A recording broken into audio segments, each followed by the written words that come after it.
जय श्री राम सांग माने जय श्री राम। आम आसी पहुँची जाइछु अयोध्या नगरी रामचंद्र देश रे। आउ रामचंद्र को दर्शन करने को आसीचु। सकाळु सकाळु बाहरी पड़िलु रामचंद्र को दर्शन करने पुरी आसीथिबा जगन्नाथ सेवक सिंगारी सेवक आसीथिबा जगन्नाथ पाखरु आम दर्शन करने को बाहरलु समस्ते मिसी। तो जगन्नाथ पुरी धामरू आसीथिबा अंबालु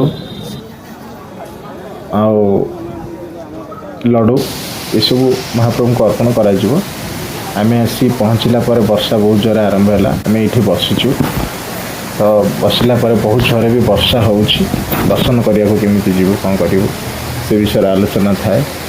आ ये बसला पर महाप्रभुंकर जगतरनाथ जगन्नाथंकर स्तुति आम पाठगान कलु।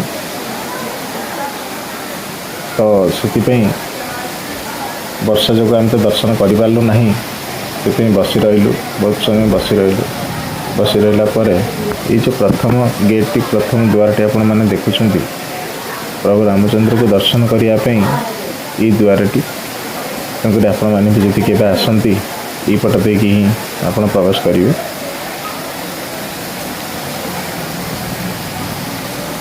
आम मैंने बसिकी नहीं बहुत किसी कथा आलोचना कर प्रभु केमती दर्शन करूँ केमती दर्शन करने को जीवु से विषय आलोचना थाए। समस्ते बहुत खुशी बहुत मजा करे भी आम समस्ते था बहुत मन एंजॉय भी थाए। तो प्रथम कर आसुबले प्रभु रामचंद्र को दर्शन करने तो से समस्त भीतर गोटे आलोचना होता है। से समय प्रभु रामचंद्र तांकर जो सेवक थिले श्री हनुमान महावीर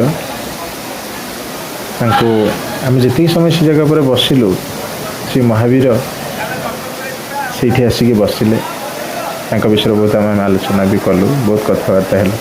तो सब फ्रेंड्स आसतु महाप्रभु को दर्शन करवा। जय जगन्नाथ जय श्री राम।